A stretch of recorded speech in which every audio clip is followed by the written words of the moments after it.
नमस्कार दोस्तों, आइए इस रिवीजन की सीरीज को आगे बढ़ाते हुए हम लोग आज के इस वीडियो में दो अन्य टॉपिक की बात करेंगे। जो आप ध्यान दीजिएगा होगा बिहार में पर्यटन तथा बिहार की जनगणना। अब बात करें कुछ टॉपिक की हम लोग ऑलरेडी चर्चा कर चुके हैं, जिसका प्लेलिस्ट आप बना हो तो आप जाके देख सकते हैं। तो आज ये तीसरा वीडियो होगा जिसमें हम लोग बिहार में पर्यटन और बिहार की जनगणना के बारे में बात करेंगे। तो आइए समय का ध्यान रखते हुए हम लोग शुरू करते हैं। तथा साथ ही ध्यान दें, अगर आप सबसे कम समय में सबसे अच्छे तरीके से रिवीजन करना चाहते हैं तो इससे बेहतर आपको कुछ नहीं मिलेगा। तो आइए हम लोग इसमें ये भी आप ध्यान दीजिएगा कि उन्हीं पॉइंट्स की बात करेंगे जो सबसे इंपॉर्टेंट पॉइंट्स होंगे। लाइन टू लाइन हम लोग नहीं चलेंगे, जो सबसे ज़्यादा इंपॉर्टेंट एग्जाम के परिप्रेक्ष्य में होगा उसी की बात करेंगे। जैसे देखिएगा इसमें इस पॉइंट्स पे आप ध्यान दीजिएगा कि बिहार में पर्यटन का लोगो। तो ये जो बिहार में पर्यटन का लोगो है आपका Bihar tourism blissful Bihar, Bihar tourism blissful Bihar, ये आप ध्यान दीजिएगा। ये बिहार में जो है पर्यटन का लोगो है। चलिए आगे बढ़ते हैं और आप देखिएगा हम शुरू करते हैं बौद्ध सर्किट। ये पर्यटन चैप्टर में पहला जो आप देखेंगे ये है आपका बौद्ध सर्किट। इसके बारे में ध्यान रखिएगा कि बौद्ध धर्म के सभी उच्च महत्व वाले पवित्र स्थलों को इसमें स्थान दिया गया है, जैसे भगवान बुद्ध का जन्म, ज्ञान की प्राप्ति और अपने उपदेश या उनके स्तूप, इन्हीं के बारे में बताया गया है जो बिहार में बहुत ज़्यादा प्रचलित हैं। तो सबसे पहला देखिएगा ये महाबोधि मंदिर है जो कि गया में स्थित है, बुद्ध से संबंधित है। तथा विश्व शांति स्तूप ये आपका राजगीर या नालंदा में स्थित है। बुद्ध के अवशेष स्तूप जो आपके वैशाली में है। तथा सुजातागढ़ स्तूप आपका गया में है। अशोक स्तंभ आप वैशाली में है, अशोक स्तंभ आप वैशाली याद रखिए। तथा केसरिया स्तूप पूर्वी चंपारण में। अब बात करें बौद्ध के बारे में तो आपको पता होगा कि 563 ईस्वी पूर्व में, आप इनकी डेट याद रखिएगा, ईस्वी पूर्व में महात्मा बुद्ध जी का जन्म जो है नेपाल की तराई लुम्बिनी में हुआ था। अब आइए बात करते हैं जैन सर्किट की। तो जैन सर्किट में आप ध्यान दीजिएगा कि ये बिहार में 12वें तीर्थंकर वासुपूज्य और 24वें तीर्थंकर महावीर स्वामी का पवित्र जन्म स्थान है। अर्थात आपसे कह रहा है कि बिहार में जो सबसे ज़्यादा संबंधित है जैन धर्म में वो आपके एक महावीर स्वामी जी हैं तथा एक हैं आपके 12वें। अब 12 में 2 का मल्टीप्लाई करिए तो 24 हो जाता है, यानी 12वें तीर्थंकर वासुपूज्य और 24वें महावीर स्वामी का पवित्र जो जन्म स्थान है वो आपका बिहार में ही है। तो बिहार में जैन धर्म से जुड़े कई धार्मिक पर्यटन मौजूद हैं, जिनमें पहला आप जल मंदिर याद रखिएगा जो कि पावापुरी में है, नालंदा। दूसरा है कि जैन मंदिर याद रखिएगा जो आपके लछुआर जमुई में है। जल मंदिर पावापुरी, जैन मंदिर लछुआर। अगला जैन मंदिर है आपका ये जैन मंदिर, ये दोनों जैन मंदिर है लेकिन स्थान अलग अलग है। एक जैन मंदिर आपका कुंडलपुर में है और एक है आपका कुंडग्राम में। कुंडलपुर आपका नालंदा तथा कुंडग्राम वैशाली में पड़ता है, तो आप इसको ध्यान दीजिएगा। चलिए नेक्स्ट आप रामायण सर्किट देखिएगा। रामायण सर्किट के बारे में देखिए कि ये हिंदू धर्म और सनातन धर्म के विकास में बिहार का उल्लेखनीय योगदान रहा है। बिहार की पवित्र भूमि भगवान राम और माता सीता से संबंधित रही है। तो बिहार में हिंदू धर्म से संबंधित कई मंदिर और दर्शनीय स्थल मौजूद है, जिनमें सबसे पहला आप सीता कुंड याद रखिए। सीता कुंड आपका सीतामढ़ी में है, सिंहेश्वर स्थान सहरसा में है तथा वाल्मीकि नगर आपका पश्चिम चंपारण में है। अब बात करें अहिल्या स्थान, ये आपका दरभंगा में है, रामशिला गया में तथा प्रेतशिला, रामशिला प्रेतशिला दोनों गया में है। और सिंहेश्वर स्थान सहरसा, वाल्मीकि नगर पश्चिम चंपारण जो बिहार का सबसे बड़ा क्षेत्रफल की दृष्टि से जिला है। और सीता कुंड आपका सीतामढ़ी में। इतनी बातें आप ध्यान दीजिएगा और आगे बढ़ते हैं क्या कहते हैं सिख सर्किट की तरफ। सिखों में अगर आप बात करेंगे तो सिखों के जो 10वें गुरु थे गुरु गोविंद सिंह। देखिए बिहार सिख धर्म के 10वें गुरु श्री गोविंद सिंह की जन्मभूमि जो है रही है। बिहार में 10वें गुरु गोविंद सिंह जी की जन्मभूमि रही है। इसके अतिरिक्त सिख धर्म के जो प्रथम गुरु श्री गुरु गोविंद सिंह जी थे।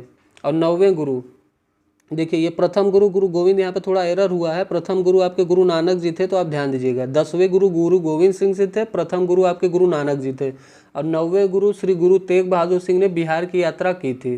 अब देखिए नानक जी और तेग बहादुर जी, नानक जी और तेग बहादुर जी ने जो है बिहार की यात्रा की थी। तथा 10वें गुरु गुरु गोविंद सिंह का जन्म ही कहाँ हुआ था? बिहार में। इसी से संबंधित सिख सर्किट को जो है बिहार में बनाया गया है। चलिए नेक्स्ट पॉइंट देखिएगा तख्त श्री हरिमंदिर जी। ये भी देखिए बिहार में जो है सिखों से संबंधित आपका तख्त श्री हरिमंदिर जी पटना साहिब जो आपका पटना में है। तथा गुरुद्वारा या गुरु का बाग कह लीजिए ये भी आपका पटना में है। कंगन घाट पटना में तथा प्रकाश पुंज भी पटना में है। बात करें गुरुद्वारा हांडी साहब, ये भी आपका पटना में है। गुरुद्वारा बाल लीला ये भी पटना है। और गुरु नानक कुंड राजगीर में। तो अगर आप ध्यान देंगे तो एक नाम आप याद रखिए गुरु नानक कुंड। गुरु नानक कुंड राजगीर में है, बाकी सभी कुंड आप देखेंगे तो पटना में है। तो इस तरीके से आप टैकल कर सकते हैं। आपको बस गुरु नानक कुंड याद रखना है जो राजगीर में, बाकी सभी आपके पटना में है। अब आइए सूफी सर्किट के बारे में बात करते हैं।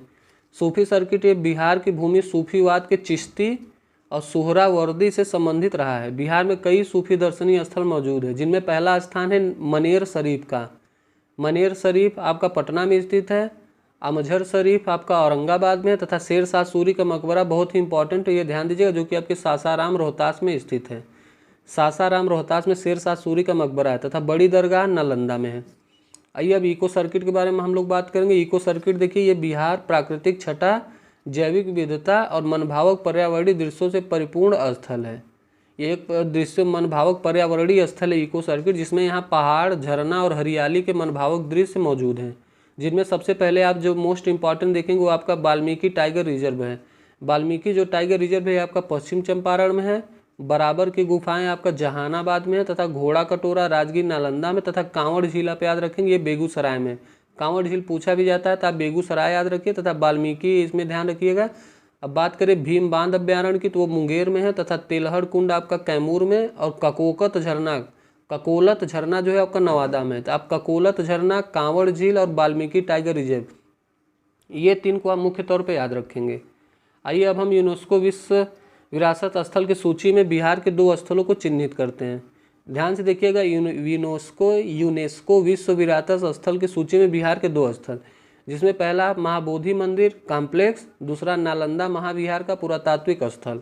ये 2 आप याद रखें। बात करें महाबोधि मंदिर कॉम्प्लेक्स की तो ये आपका बोधगया में 2002 में इसको यूनेस्को विश्व विरासत स्थल में शामिल किया गया। अब इस मंदिर के बारे में आप डिटेल में जाएंगे तो कह रहा है महाबोधि मंदिर बोधगया स्थित बौद्ध धर्म का सबसे पवित्र स्थल है।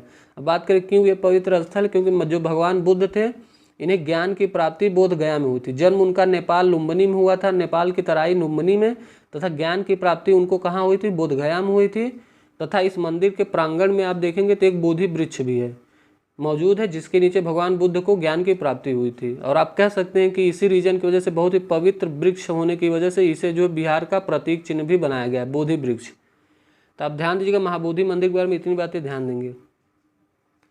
अब आइए नालंदा के बारे में देखिएगा। तो नालंदा महाविहार का पुरातात्विक स्थल आपका नालंदा 2016 में, इसे जो है यूनेस्को में 2016 में शामिल किया गया। अब बात करें इसकी तो देखिएगा, नालंदा महाविहार का निर्माण प्राचीन गुप्त काल में शिक्षा केंद्र के रूप में हुआ था। नालंदा का आपका पूछता भी है कि किसने स्थापना किया था, तब नाम याद रखेंगे कुमार गुप्त फर्स्ट का। नालंदा कुमार गुप्त फर्स्ट तथा एक आपसे विक्रमशिला पूछता है, जिसके लिए आप धर्मपाल का नाम याद रखेंगे। और आगे देखिएगा तो कह रहा है कि यह बौद्ध धर्म का सबसे बड़ा शिक्षा केंद्र था। यह विश्व का प्रथम बड़ा विश्वविद्यालय भी रहा है। बात करें बख्तियार खिलजी की तो बख्तियार खिलजी द्वारा नालंदा विश्वविद्यालय को ध्वस्त किया गया था।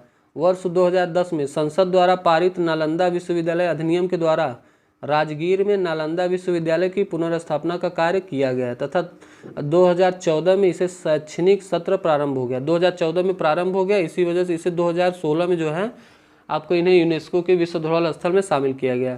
तो इतनी बातें आप देखे होंगे, आप ध्यान दिए होंगे। तो ये प्रमुख चीज़ें थे जो आपका बिहार में पर्यटन के उद्देश्य से इंपॉर्टेंट है, जिनका एग्जाम में प्रश्न बन सकते हैं। अब आइए हम लोग बिहार की जनगणना के बारे में बात करेंगे तथा जनगणना में आप बहुत ही ध्यान से देखिएगा, क्योंकि जनगणना से क्वेश्चन बनना बिल्कुल तय है। इसमें कोई लापरवाही आप नहीं कर सकते। अगर आपने अभी तक इसकी तैयारी की है तो आप बहुत ही अच्छे से इसका रिवीजन कीजिएगा। चलिए, जब मुख्य बिंदु हैं उन पे हम बात करते हैं। पहला है कि भारत की जनगणना। ये जो भारत की पहली जनगणना है वो 1872 ईस्वी में लॉर्ड मेयो के समय में हुई थी। तो क्वेश्चन पूछता है पहली जनगणना, तब लॉर्ड मेयो के समय में 1872 याद रखिए। तथा आपसे पूछता है नियमित जनगणना या फिर 10 की आधार पर जनगणना। तो ये जो नियमित जनगणना और 10 की आधार पर जनगणना है उसकी शुरुआत 1881 में लॉर्ड रिपन के समय में हुई थी। तो ये 2 मुख्य पॉइंट्स है, दोनों एग्जाम में बनते हैं, तो आप इनको भूल नहीं सकते। अब आइए बात करते हैं नेक्स्ट पॉइंट की। ये है 1936 में उड़ीसा से बिहार के अलग होने के बाद 1941 ईस्वी में बिहार की जनगणना जो पृथक रूप से हुई थी। नेक्स्ट है 2011 की जनगणना, देश की 15वीं जनगणना थी। अभी जो अब तक देखा जाए लास्ट जनगणना वो 2011 की थी तथा ये 15वीं जनगणना थी तथा इसके आयुक्त सी चंद्रमौली जी थे। सी चंद्रमौली का नाम आप याद रखेंगे। आइए नेक्स्ट पॉइंट देखिए, इसका आदर्श वाक्य। 2011 की जनगणना जो आदर्श वाक्य था वो था आवर सेंसस आवर फ्यूचर, अर्थात हमारी जनगणना हमारा भविष्य। ये भी पूछा जाता है, हमारी जनगणना हमारा भविष्य।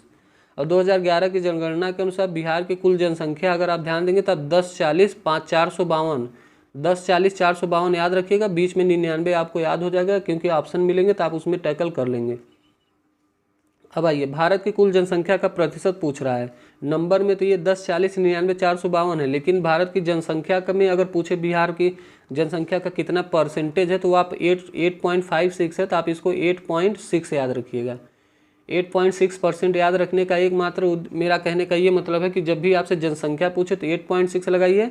और अगला क्वेश्चन आपसे पूछ लेता है कि बिहार का जो क्षेत्रफल है, जो 12वें स्थान पे है राज्यों में, वो भारत के क्षेत्रफल का कितना है, तो वो आपका 2.86% होता है। अब देखिए, जब आपसे क्षेत्रफल पूछेगा तो आप 2.86 लगाइए, और इसी का जो 86 है लास्ट में, इसी के बीच में अगर आप 8.6 कर देंगे तो वो जनसंख्या के हिसाब से बिहार का क्षेत्रफल है भारत के परिप्रेक्ष्य में। तो आप ऐसे इसको टैकल कर सकते हैं, जिससे आपको आसानी होगी। आइए नेक्स्ट पॉइंट की बात करें तो आप देखिएगा, कह रहा है जनसंख्या की दृष्टि से बिहार का स्थान उत्तर प्रदेश महाराष्ट्र के बाद तीसरा स्थान है, और क्षेत्रफल के अनुसार 12वां स्थान है। तो इन दोनों पॉइंट्स को आप ध्यान दीजिए। अब आइए हम बात करते हैं बिहार एवं भारत की जनगणना का तुलनात्मक अध्ययन। तो आप अगर देखेंगे इसकी खासियत, इसने बिहार और भारत दोनों 2011 की जनगणना के अनुसार अलग अलग तुलना करके बताया है, जिससे आपको आसानी हो। तो देखिएगा, जब पूछे आपसे कुल जनसंख्या, तो बिहार की कुल जनसंख्या वो 10.41 करोड़ है, तथा भारत की जनसंख्या 121.06 करोड़ है। तो इसमें मुख्य है बिहार की जनसंख्या, आप लगभग याद रखिएगा 10.5 करोड़, यानी 10.41 करोड़। अब आइए, अब अगली जो बात करेंगे वो हम आपके पुरुषों की जनसंख्या तथा महिलाओं की जनसंख्या के बारे में।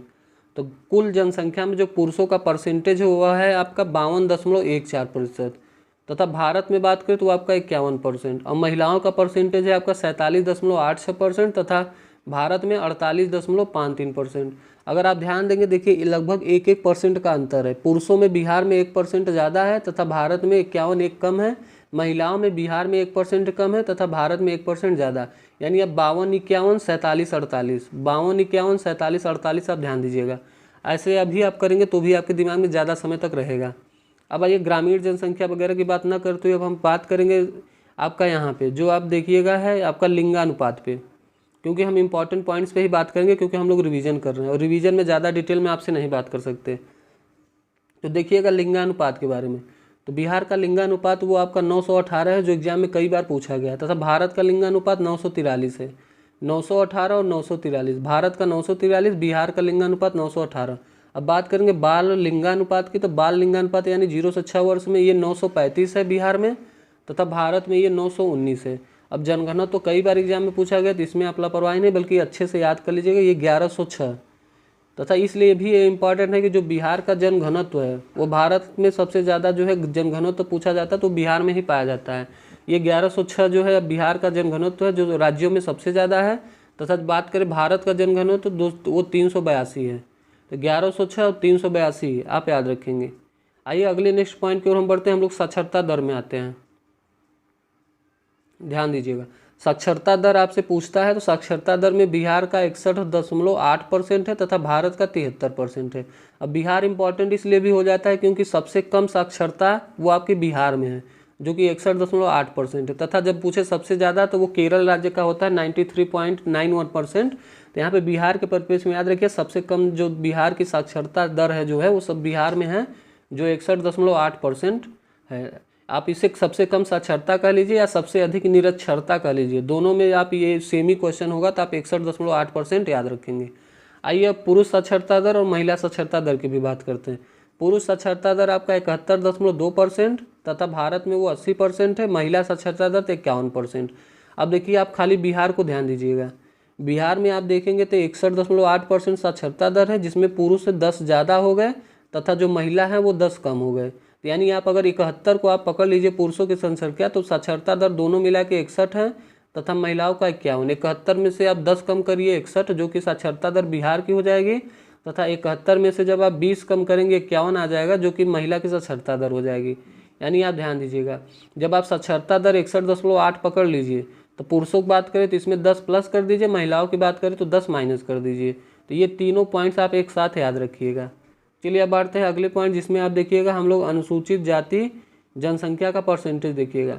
अनुसूचित जाति जो बिहार में वो लगभग 15.72% है, तथा जनजाति या एससी और एसटी, जनजाति को एसटी कहते हैं, अनुसूचित जाति को एससी कहते हैं। तो जो जनजाति है वो 1.3% है लगभग, तथा अनुसूचित जाति 15.72% है। अब आइए बिहार 2011 जनगणना संबंधित और भी आंकड़ों की बात करते हैं। तो आप ध्यान से अगर देखिएगा, कह रहा है सर्वाधिक क्षेत्रफल वाले 3 जिले और सबसे कम क्षेत्रफल वाले 3 जिले। तो हम 2-2 पॉइंट पे एक साथ पढ़ेंगे, क्योंकि जब आप 2-2 पढ़ेंगे तो आपको ठीक से दिमाग में बना रहेगा। अगर बात करें सर्वाधिक क्षेत्रफल वाले, तो ये आपका पश्चिमी चंपारण है। और दूसरा तीसरा स्थान में आप दूसरे पे आप गया याद रखिए, तीसरे पे आप पूर्वी चंपारण याद रखिए। आइए छोटी सी जानकारी आप ध्यान दीजिए। अगर हम इसको आपका बिहार अगर हम बना दें, बिहार का अगर आप इसको मानचित्र ले लीजिए, तो आप ध्यान दीजिएगा ऊपर की तरफ आपका नेपाल पड़ता है, इधर आपका पश्चिम बंगाल पड़ता है, इस साइड आपसे उत्तर प्रदेश से लगा हुआ था, तथा नीचे वो झारखंड से लगा हुआ होता है। अब बात करें, देखिए यही जो स्थान है ये है आपका पश्चिम चंपारण। ये जो है बिहार का सबसे बड़ा, आप कह सकते हैं कि क्षेत्रफल के अनुसार जो है जिले में पहला स्थान है पश्चिमी चंपारण का, और दूसरा स्थान आपका गया इधर पड़ता है। तो आप दूसरा स्थान गया का नाम याद रखिएगा। पूर्वी चंपारण जस्ट इससे सटा हुआ है पश्चिमी चंपारण से। तो चंपारण का ये 2 भाग है, पूर्वी चंपारण और पश्चिमी चंपारण। तो आप ध्यान दीजिएगा, इसमें क्वेश्चन पूछता है कि सबसे उत्तरी जिला, तो आप पश्चिमी चंपारण याद रखिए। जब आपसे सबसे पूर्वी जिला पूछेगा तो आप किशनगंज याद रखिएगा जो इधर पड़ता है। सबसे आपसे पश्चिमी जिला पूछेगा तो कैमूर आपका यहाँ पड़ता है, दक्षिणी जिला गया यहाँ पड़ता है। इतनी बातें आप ध्यान रखेंगे। अब आइए देखिए, सर्वाधिक क्षेत्रफल में आप 3 नाम दिया गया, लेकिन आप पहला नाम आप भूल नहीं सकते, दूसरा तीसरा अगर आप याद करके दिमाग में रख सकते हैं तो जरूर रखिएगा, लेकिन पहले और दूसरे में तो कोई कमी नहीं चलेगी। तो सर्वाधिक क्षेत्रफल पहला स्थान आपका पश्चिम चंपारण है। सबसे कम क्षेत्रफल में देखिएगा शिवहर है। अगर आप शिवहर को शिवघर से याद रखेंगे तो आपको पता होगा शंकर जी का शिवघर हर जगह मिल जाता है, कोई जिनकी जैसी श्रद्धा होती वो उनकी ऐसी मंदिर बनवाता है। तो शिवहर को अगर आप शिवघर रखेंगे तो ये सबसे कम क्षेत्रफल हो जाएगा। अब ध्यान दीजिएगा, आगे बढ़ते हैं। चलिए अब देखिएगा, कह रहा सर्वाधिक जनसंख्या वाले 3 जिले। ये तो था क्षेत्रफल वाला 3 जिले, तब सर्वाधिक जनसंख्या सबसे कम जनसंख्या। तो सर्वाधिक जनसंख्या में आप पटना को याद रखेंगे जो बिहार की राजधानी है। बिहार की राजधानी पटना है, क्योंकि यहाँ जनसंख्या सबसे अधिक है, इसी वजह से इसको राजधानी बनाया गया। तथा सबसे कम जनसंख्या में आप शेखपुरा याद रखेंगे। अब देखिए, कम क्षेत्रफल में शिवहर है तथा कम जनसंख्या में शेखपुरा। शिवहर शेखपुरा मिलता जुलता थोड़ा है, तो आप इसमें जो है ध्यान दीजिएगा। आइए अगले की हम बात करेंगे। कह रहा है सर्वाधिक जनसंख्या 10 की वृद्धि दर, कम जनसंख्या 10 की वृद्धि दर। 10 की वृद्धि दर में आप ध्यान दीजिएगा कि सर्वाधिक जनसंख्या जो 10 की वृद्धि दर है वो आपका मधेपुरा, सबसे कम जनसंख्या 10 की तो ये आपका अरवल। तो मधेपुरा और अरवल 10 की वृद्धि में आप ध्यान दीजिएगा, कम ज़्यादा मधेपुरा और अरवल। अब देखिए लिंगानुपात इंपॉर्टेंट होता है, इसको भी आप ध्यान दीजिएगा। लिंगानुपात में जब आप देखेंगे 3 जिले, तो पहले स्थान पर इसका गोपालगंज है जिसमें सर्वाधिक लिंगानुपात आप कह सकते हैं, तथा सबसे कम लिंगानुपात वो आपका मुंगेर है। तो गोपालगंज के साथ आप मुंगेर का नाम हमेशा याद रखेंगे। और ऊपर आपने देखा होगा क्षेत्रफल में मैंने क्या कहा था, क्षेत्रफल में आपने देखा होगा पश्चिमी चंपारण और शिवहर, वो 2 नाम आपको देखना है। जनसंख्या में आपके मैंने क्या कहा, एक पटना और एक आपका शेखपुरा, ये 2 नाम आपको स्थान रखना है। जब लिंगानुपात पूछे तो गोपालगंज और मुंगेर, ये 2 नाम को आप एक साथ ध्यान दीजिएगा। आइए आगे बढ़ते हैं और बाल लिंगानुपात के बारे में जानकारी लेते हैं। तो देखिएगा, सर्वाधिक जो बाल लिंगानुपात है वो किशनगंज में है, तथा सबसे कम बाल लिंगानुपात वो आपका वैशाली में है। किशनगंज के बारे में बात की, सबसे पूर्वी जिला है, यहाँ सबसे अधिक वर्षा भी होती है, तो इसको भी आप ध्यान दीजिएगा। सबसे कम बाल लिंगानुपात वो आपका वैशाली में है। आइए अब जनघनत्व के बारे में आप ध्यान से देखिएगा, इसके बारे में हम आपको बताएंगे, आपको याद भी हो जाएगा। देखिए बात करता है जब सर्वाधिक जनसंख्या घनत्व, वो शिवहर में। अब शिवहर के बारे में आपने देखा होगा तो ये क्षेत्रफल में जो है सबसे कम है, मतलब सबसे कम क्षेत्रफल शिवहर का है। जब आप बताइए, एक है मान लीजिए कम क्षेत्रफल है, एक है ज़्यादा क्षेत्रफल। अगर 100 लोगों को रखना हो, अगर यहाँ पे 100 लोग रहेंगे तो इनके लिए तो सही है, लेकिन अगर इसी जगह में 100 लोगों को हम प्रतिस्थापित कर दें तो ज़्यादा भीड़ यहाँ बढ़ेगी, भीड़ को ही जनसंख्या घनत्व कहते हैं। तो सबसे छोटा क्षेत्रफल में शिवहर है, तो जाहिर सी बात है यही जनसंख्या घनत्व सबसे अधिक होगा। तो जनसंख्या घनत्व में आप सबसे अधिक शिवहर का नाम याद रखिएगा। तथा सबसे कम पूछे तो आप कैमूर का नाम याद रखिएगा, जो सबसे पश्चिमी जिला है, आपने देखा होगा इधर पड़ता है कैमूर। तो ये कैमूर और शिवहर, घनत्व के मामले में शिवहर और कैमूर का नाम आप याद रखेंगे। चलिए आगे बढ़ते हैं और सर्वाधिक शहरीकरण वालों की बात करते हैं।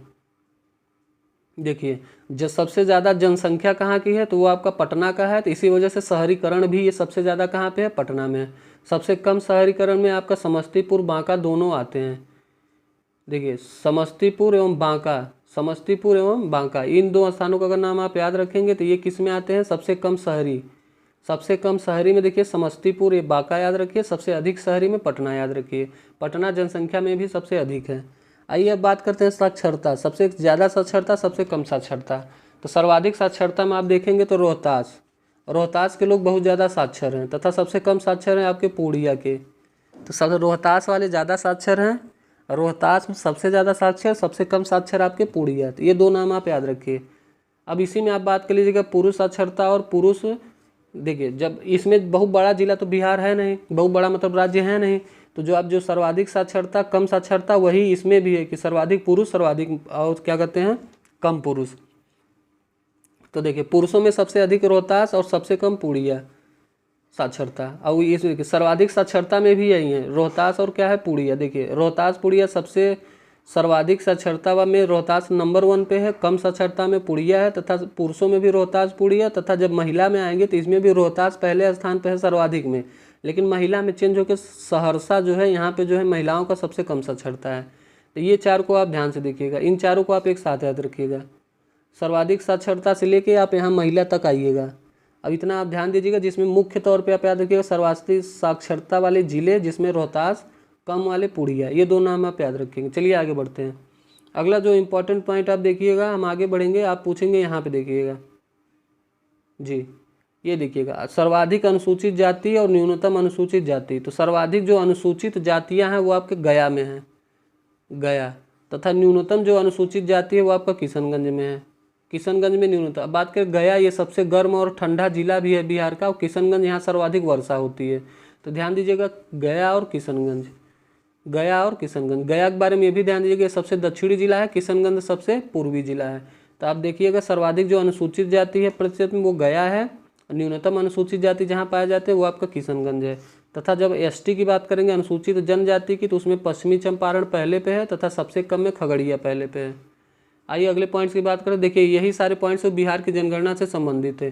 तो जनगणना में जो सबसे मुख्य पॉइंट्स है तो एक बार आप ध्यान से देखिएगा और रिवीजन करिएगा। अब आइए फिर से एक बार इसका जल्दी से फास्ट रिवीजन हम लोग करा देते हैं, क्योंकि ये इंपॉर्टेंट है, आपको देखना पड़ेगा। 1872 में लॉर्ड बेयो में पहली जनगणना हुई, 81 में रिपन ने 10 की जनगणना, 15वीं जनगणना थी ये, सी चंद्रमौली इसके आयुक्त थे। हमारी जनगणना हमारा भविष्य, इसका क्या था आपका आदर्श वाक्य था। अब आइए बात करते हैं, ये देखिए जनगणना आंकड़ों में।